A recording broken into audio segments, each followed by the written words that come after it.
Hello everyone, welcome to study with Manak. आज के इस लेक्चर के अंदर हम अंतर्राष्ट्रीय शिखर सम्मेलन और अंतर्राष्ट्रीय संस्थाओं के बारे में पढ़ने वाले हैं जो न्यूज में थी। जुलाई से दिसंबर तक का करंट अफेयर्स पूरा होगा, ठीक है। इंडियन ओशियन रिम एसोसिएशन जो 1997 के अंदर बनाई गई थी, जिसके अंदर टोटल 23 मेंबर्स है, स्टेट हैं। It was also called Indian Ocean Rim Association for Regional Cooperation, IOR ARC short में, ठीक है। ये रीजनल ट्राइपार्टाइट फोरम है जिसके अंदर गवर्नमेंट रिप्रेजेंटेटिव होते हैं, एकेडमिया रिप्रेजेंटेटिव होते हैं, बिजनेस लीडर्स भी इंक्लूड होते हैं, ठीक है। Encouraging cooperation and greater interaction between them. The organisation is founded upon the values of open regionalism for boosting economic cooperation, especially on the realm of the trade facilitation, investment, the region social development and promotion। जो Indian ocean है उसके अंदर economic cooperation को बढ़ावा देने के लिए, regionalism को बढ़ावा देने के लिए, ओपन वैल्यूज को प्रमोट करने के लिए, जो ओपन वैल्यूज इन रीजनलिज्म मतलब कि जो भी ये पूरा रीजन है उसके अंदर सब जैसे ट्रेड है वो सब ओपन हुए, और जो भी शिप आते जाते हैं उनके ऊपर भी निगरानी रखने का कि वहां पे कोई भी पायरेसी ना हो इससे रिलेटेड, और जो दूसरे भी अलग अलग क्रिमिनल्स एक्टिविटीज होती है उनको भी रिड्यूस करने के लिए। नेक्स्ट है 7th edition of Indian Ocean Naval Symposium, ठीक है, जो यूनियन आइसलैंड फ्रांस का है उसके वहां पे हेल्ड हुई थी, ठीक है। लॉन्च की गई थी फरवरी 2008 के अंदर IONS को। It is a voluntary initiative that seek to increase maritime cooperation among the navies of the littoral state of the Indian Ocean region. जो इंडियन ओशियन रीजन के अंदर लिटरल स्टेट है उनकी नेवीज के बीच में मैरीटाइम कोऑपरेशन को बढ़ावा देने के लिए 2008 के अंदर IONS को बनाया गया था, जबकि IOR को रीजनल कोऑपरेशन को बढ़ावा देने के लिए और इकोनॉमिक कोऑपरेशन को बढ़ावा देने के लिए IOR को बनाया गया था, ठीक है। जबकि IONS को maritime cooperation, navies of the littoral state इनके इनसे बनाया गया था, ठीक है। तो IONS के अंदर टोटल 24 नेशन है, जबकि IOR के अंदर टोटल 23 नेशन है that are permanently hold territory. जो यहाँ पे टेरिटरी जिनकी लगती है इंडियन ओशियन के अंदर वो है, ठीक है, इसके अंदर IONS के अंदर that lies within the Indian ocean. And 8 observer nation, 8 member इसके अंदर ऑब्जर्वर नेशन है, जिसके अंदर India and Pakistan are member, while China और रशिया ऑब्जर्वर कंट्री है। न्यू क्वाड क्या है? ये इंडिया, US, UAE और इजराइल, तो इंडिया, US, UAE और इजराइल मिलके न्यू क्वाड बनाया था, ठीक है। जबकि क्वाड के अंदर कौन कौन से मेंबर है? क्वाड के अंदर इंडिया, US, ऑस्ट्रेलिया और जापान। तो फ्रेंड ध्यान रखना कि क्वाड के अंदर कौन कौन से मेंबर है। तो ऐसा भी आ सकता है कि कौन कौन से देश इसके अंदर न्यू क्वाड में और कौन से देश क्वाड के अंदर है। अब हम देख लेते हैं आइसलैंड कंट्रीज, जो छोटे छोटे द्वीप है इंडियन ओशियन के अंदर, उनके बारे में एक बार फटाफट। ये ऊपर सोकोत्रा आर्किपेलागो है, यमन के अंतर्गत आता है, ठीक है। उसके नीचे जाएंगे मालदीव आता है, मालदीव एक खुद देश है, ठीक है। उसके नीचे जाएंगे चागोस आर्किपेलागो है, वो यूके के अंतर्गत आता है। वो चागोस आर्किपेलागो का एक पार्ट है जिसका नाम है डियागो ग्रासिया, ठीक है।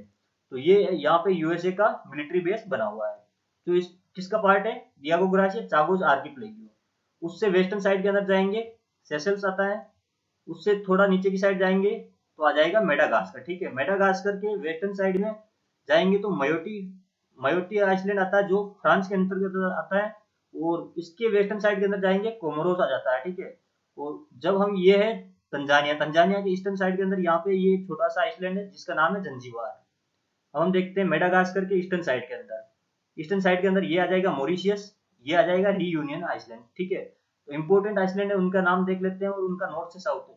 तो सोकोत्रा ऊपर आ जाएगा, उसके नीचे आएगा मालदीव, उसके नीचे जाएंगे तो चागोस, उसके नीचे आएगा सेशल्स, उसके नीचे आएगा मॉरिशियस, उसके नीचे आएगा रीयूनियन। अब हम ईस्टर्न साइड के अंदर देखते हैं इंडियन ओशियन में, तो कोकोज कीलिंग आइसलैंड है जो ऑस्ट्रेलिया के अंदर आता है, और किस्मस आइसलैंड है जो ऑस्ट्रेलिया की टेरिटरी है, ठीक है। अब हम सदर्न साइड के अंदर और मिड इंडियन ओशियन के अंदर देखते हैं, तो क्रोजेट आइसलैंड है फ्रांस का है, prince Edward island South Africa का, ठीक है। और पोर्गलैंड आइसलैंड है फ्रांस का है। तो ये छोटे छोटे आइसलैंड जितने भी है इंडियन ओशन के अंदर, इनको हमने देख लिया। और जितने भी है इनको नॉर्थ से साउथ एक बार लोकेशन को जरूर आप मैप में बढ़ाएं, ताकि इससे क्वेश्चन हर एग्जाम के अंदर 2-3 बार पूछा भी गया और भी पूछा आ सकता है क्वेश्चन इसका। ओकस ग्रुपिंग, ओकस क्या है, क्यों बनाया गया, इसके बारे में।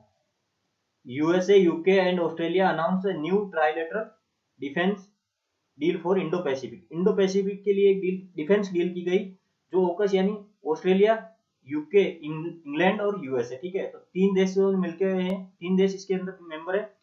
Under this deal USA and Britain will help Australia deploy nuclear powered submarine. यहाँ पे कभी ऐसे क्वेश्चन पूछ ले कि क्या ये डीजल पावर सबमरीन थी, तो नहीं, न्यूक्लियर पावर सबमरीन ये देंगे, ठीक है, यूएसए और यूके मिलके ऑस्ट्रेलिया को। Australia is now set join the allied group of only 6 countries: India, US, UK, France, Russia and China that operate nuclear powered submarine. India ये टोटल 6 एलाइड कंट्रीज के अंदर आ जाएगा। ऑस्ट्रेलिया जिसके अंदर India, UK, France, Russia और China जिनके पास nuclear power submarine होगी, ठीक है। 5 आई एलाइज, ठीक है। तो ये 5 आई अलायंस क्या है? 5 eye alliance group of nations global alliance on intelligence issue.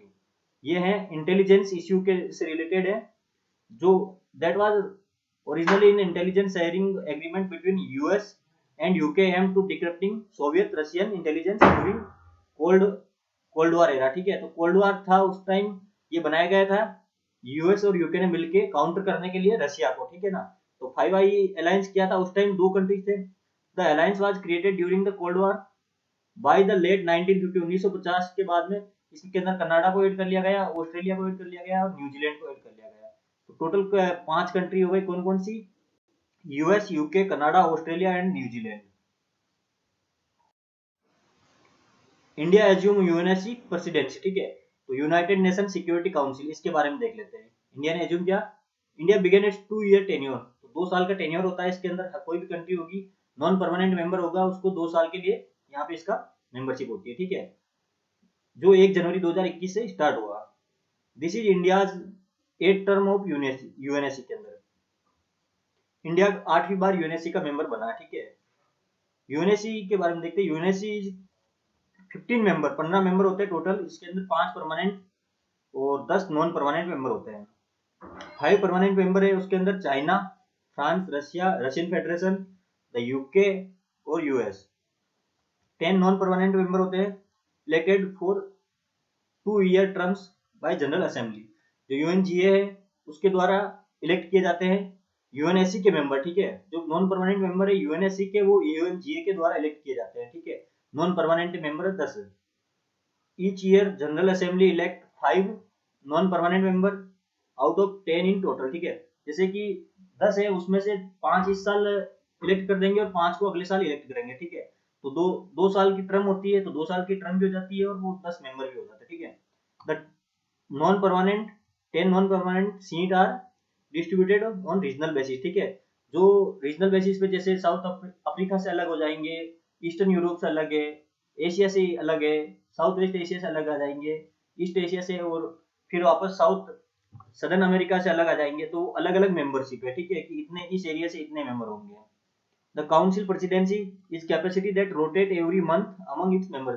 जो इसके अंदर 15 मेंबर होंगे, तो उनके अंदर जो प्रेसिडेंसी होगी काउंसिल की, वो हर महीने रोटेट होती रहेगी। The United nation security council has endorse security general Antonio Guterres, ठीक है।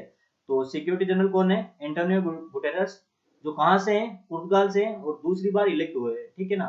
तो सिक्योरिटी काउंसिल ने सेकंड टर्म के लिए इनको ही अपॉइंट कर दिया, जो 1 जनवरी 2022 से 31 दिसंबर 2026 तक। United nation convention of law of seas, ठीक है ना। जो समुद्र से रिलेटेड जितने भी कानून है, उनसे रिलेटेड जो भी ये कन्वेंशन है, उसको यूएन क्लोज कहते हैं, ठीक है। जो 1982 1982 के अंदर बनाई गई थी। Also known as the law of sea divide marine area and into 5 main zone. जो ये यूएन क्लोज है, ये जो समुद्री एरिया होता है उसको 5 जोन के अंदर डिवाइड करता है, ठीक है। पहला होता है इंटरनल वाटर, फिर आता है टेरिटोरियल सी, फिर आता है कॉन्टिग्युअस जोन, फिर आता है exclusive economic zone and high sea, ठीक है। तो हम इसको मैप में देखते हैं। ये यहाँ से लैंड बॉर्डर स्टार्ट होता है, यहाँ से लेके ये समुद्र तक का एरिया होता है, वो इंटरनल वाटर आता है, ठीक है। जो मतलब जैसे कि जिसका लेवल बराबर होता है, उसके आगे जाते हैं तो उससे आगे टेरिटोरियल सी आता है, जो 12 नॉटिकल माइल्स होता है, ठीक है। तो 12 नॉटिकल माइल्स और इंटरनल वाटर मिला के नेशनल एयर स्पेस एरिया हो जाता, ठीक है। जब हम टेरिटोरियल सी से आगे जाएंगे 12 नॉटिकल माइल्स और, उसको कहते हैं कॉन्टिग्यूअस जोन। कॉन्टिग्यूअस जोन से 200 नॉटिकल माइल्स आगे जाएंगे, मतलब टोटल टेरिटोरियल सी से अपन 200 नॉटिकल माइल्स आगे जाएंगे तो वो हो जाएगा एक एक्सक्लूसिव इकोनॉमिक जोन पूरा, ठीक है। और फिर उससे आगे जाएंगे तो हाई सी आ जाएगा, जिसके अंदर नीचे मतलब कॉन्टिनेंटल शेल्फ से आगे चला जाएगा, वो जो नीचे के प्लेन आ जाएगा, जैसे कि समुद्री प्लेन आ जाएंगे, वहां का एरिया आ जाएगा, ठीक है, उससे आगे का। तो ये हो जाएगा इंटरनेशनल एयर स्पेस और ये हो जाएगा नेशनल एयर स्पेस। तो कॉन्टिग्यूअस जोन क्या है और कितनी लेंथ है उसकी वो भी देख लिया, एक्सक्लूसिव इकोनॉमिक जोन भी देख लिया, ठीक है। It has created 3 organisation. जो यूएन क्लोज है इसने 3 ऑर्गेनाइजेशन बनाई थी। The international tribunal for the law of sea, the international seabed authority, the commission on the limits of continental shelf, ठीक है। तो 3 ऑर्गेनाइजेशन बनाई थी इसने। जो तीनों ऑर्गेनाइजेशन है, पहली ऑर्गेनाइजेशन है उसके अंदर ट्रिब्यूनल्स का काम करेगी, दूसरी है सीबेड अथॉरिटी जिसके अंदर जैसे नोड्यूल्स के बारे में जो भी सीबेड होगी ना ओशन की, उसके उससे रिलेटेड जो भी होगा वो उसके द्वारा होगा, ठीक है। तो अभी हाल ही में इंडिया से मतलब कि एक लेडीज को international tribunal for law of seas के अंदर अपॉइंट किया गया था, उनका नाम बताएं कमेंट बॉक्स में कमेंट करके friend. International maritime organisation IMO, India has been re elected, इसका इंडिया वापस मेंबर बना, ठीक है। ये एक स्पेशलाइज्ड एजेंसी है जो यूनाइटेड नेशन के अंतर्गत आती है, ठीक है। इसका हेडक्वार्टर है लंदन यूके के अंदर। It is responsible for measures to improve the safety and security of international shipping and to prevent marine pollution from ships, ठीक है। तो यूएन क्लोज अलग है और आईएमओ अलग है, ठीक है। तो आईएमओ का हेडक्वार्टर है लंदन के अंदर और इसका काम है कि प्रिवेंट मरीन पोल्यूशन, जैसे कि कोई भी समुद्र के अंदर पोल्यूशन हो गया तो उससे रिलेटेड भी इसमें भी मैटर देखे जाते हैं। Climate action and finance mobilisation dialogue, ये क्या है, किस किस देश के बीच में होता है। It is one of the 2 track of India US climate and clean energy agenda. US और इंडिया के बीच में ये एग्रीमेंट साइन हुए थे जो जिसके अंदर पहला है climate and clean energy agenda 2030 तक। Partnership launched at the leader summit on climate in April 2021। तो ये 2021 के अंदर लॉन्च किया गया था, जो इंडिया और यूएस के बीच में climate and clean energy agenda 2030 है। और उसका सेकंड ट्रैक है उसके अंदर US India strategic clean energy partnership, ठीक है। तो एससीईपी और सीसीईए, ठीक है। तो ये 2 ट्रैक थे जो यूएस और इंडिया के बीच में एग्रीमेंट हुए थे, जिनका यूज है इमर्जिंग फ्यूल के रूप में और नई मतलब नई न्यू टेक्नोलॉजी यूज करना, क्लीन एनर्जी को बढ़ावा देने के लिए। इंडिया यूएस टास्क फोर्स भी बनेगी जो बायोफ्यूल्स से रिलेटेड होगी, ठीक है। इंडिया और यूएस मिलके एक टास्क फोर्स बनाएंगे, ठीक है, जो बायोफ्यूल्स को ध्यान रखेगी, उसके ऊपर जो भी मतलब न्यू इनोवेशन होगा उसके ऊपर काम। International solar alliance, it is a treaty based on inter government, ठीक है। इसके अंदर सरकार होगी, सरकारें जैसे स्टेट होंगे, एक स्टेट जैसे इंडिया हो गया, पाकिस्तान हो, तो स्टेट ही पार्टिसिपेट कर सकते हैं, अकेडमी वाले नहीं हो सकते, इंडिविजुअल नहीं हो सकते। It is working to create global market system to tap benefits of solar power, promote clean energy application, ठीक है। तो क्लीन एनर्जी को प्रमोट करने के लिए इसका बनाया गया था, जिसके हेडक्वार्टर है इंडिया के अंदर गुरुग्राम में। तो ये सेकंड इंटरनेशनल अलायंस या फिर ऑर्गेनाइजेशन है जिसका हेडक्वार्टर इंडिया में है। फर्स्ट एक और सीडीआर है जिसका हेडक्वार्टर कहाँ है फ्रेंड्स, कमेंट बॉक्स में कमेंट करके बताएं। ISA was conceived as a coalition of solar resource rich countries which lies either completely or partially between Tropic of Cancer and Tropic of Capricorn। जो ये इसके अंदर जो भी मेंबर होंगे वो ट्रॉपिक ऑफ कैंसर और ट्रॉपिक ऑफ कैप्रिकॉर्न के बीच में आने चाहिए, लेकिन इसके मेंबर इनके अलावा भी मेंबर बन सकते हैं, ठीक है ना। It was launched jointly by India and France ने लॉन्च किया था एट द साइडलाइन ऑफ कोप 21, ठीक है ना, जो पेरिस के अंदर हुई थी। कोप 21 पेरिस में हुई थी, उसके साथ में इंडिया और फ्रांस ने मिलकर इसको 2015 में लॉन्च किया था। The Paris declaration has established the ISA. Currently there are 101 member है अभी, जिसके अंदर यूएसए ने भी इसको ज्वाइन कर लिया है। ISA is nodal agency for implementing one sun one world one grid. जो ये one sun one world one grid है, ये ISA के द्वारा लॉन्च किया गया था, इंटरनेशनल सोलर अलायंस के द्वारा, which seek to transfer solar power generated in one region to feed the electricity demands of other। जैसे इंडिया के अंदर सोलर मतलब सोलर एनर्जी से या फिर रिन्यूएबल एनर्जी से या फिर एनर्जी का प्रोडक्शन अधिक हुआ है तो इंडिया एक्सपोर्ट कर सकता है दूसरे देश के साथ में। International Criminal court versus international Court of justice, ये इंटरनेशनल दो कोर्ट है जिसके अंदर एक तो आता है यूनाइटेड नेशन के अंतर्गत और दूसरा है रोम स्टेच्यू। जो इंटरनेशनल क्रिमिनल कोर्ट है वो रोम स्टेच्यू के अंतर्गत बनाया गया था, जो फोर्स में आया था 2002 के अंदर, ठीक है। जबकि इंटरनेशनल कोर्ट ऑफ जस्टिस है वो यूनाइटेड नेशन के अंतर्गत आता है, जो कि यूनाइटेड नेशन के अंदर 6 बॉडी है उसका पार्ट है, ठीक है। India did not sign the Rome statute and does not a member of International Criminal Court. तो इंडिया इंटरनेशनल क्रिमिनल कोर्ट का मेंबर नहीं है, लेकिन इंडिया मेंबर है इंटरनेशनल कोर्ट ऑफ जस्टिस, क्योंकि इंडिया मेंबर है यूएन का, जो यूएन के मेंबर होंगे वो उसके मेंबर होंगे। अब हम देख लेते हैं दोनों में डिफरेंस, ठीक है। तो year court established international Court of justice, ये वाला होगा इंटरनेशनल कोर्ट ऑफ जस्टिस, और ये है इंटरनेशनल क्रिमिनल कोर्ट। ये 1946 के अंदर इस्टेब्लिश किया गया था, ये 2002 के अंदर। लैंग्वेज दोनों में सेम ही है, इंग्लिश फ्रेंच, ठीक है। यूएन रिलेशनशिप ऑफिशियल कोर्ट है यूएन का, commonly refer to the world court, ठीक है। वर्ल्ड कोर्ट किसको कहते हैं, तो इंटरनेशनल कोर्ट ऑफ जस्टिस, ना कि इंटरनेशनल क्रिमिनल कोर्ट को। ये इंडिपेंडेंट होता है, मैं receive case referral from the UN security council, can initiate prosecution without UN action और रेफरल। तो यूनाइटेड नेशन, यूएनएससी और यूएनजीएसए भी जो भी केस ये रेफर कर सकते हैं इसके अंदर इंटरनेशनल क्रिमिनल कोर्ट के अंदर। जबकि इंटरनेशनल कोर्ट ऑफ जस्टिस है वो यूएन का ही कोर्ट है और वर्ल्ड कोर्ट भी कहते हैं। लोकेशन, दोनों की लोकेशन हेग नीदरलैंड के अंदर है, ठीक है। जुडिक्शन UN member states, national government इसके अंदर आएंगे और इसके अंदर इंडिविजुअल, ठीक है। तो इंटरनेशनल कोर्ट ऑफ जस्टिस है वो यूनाइटेड नेशन के अंतर्गत है, उसके अंदर जो मेंबर होंगे स्टेट वही आएंगे, नेशनल सरकार आ जाएगी, राष्ट्रीय सरकार जैसे इंडिया के अंदर इंडियन गवर्नमेंट, और इसके अंदर जो क्रिमिनल वाले है इसके अंदर इंडिविजुअल आ जाता है, ठीक है फ्रेंड्स। वीडियो को लाइक करें, शेयर करें एंड सब्सक्राइब करें, बेल आइकन को प्रेस करना ना भूलें फ्रेंड्स।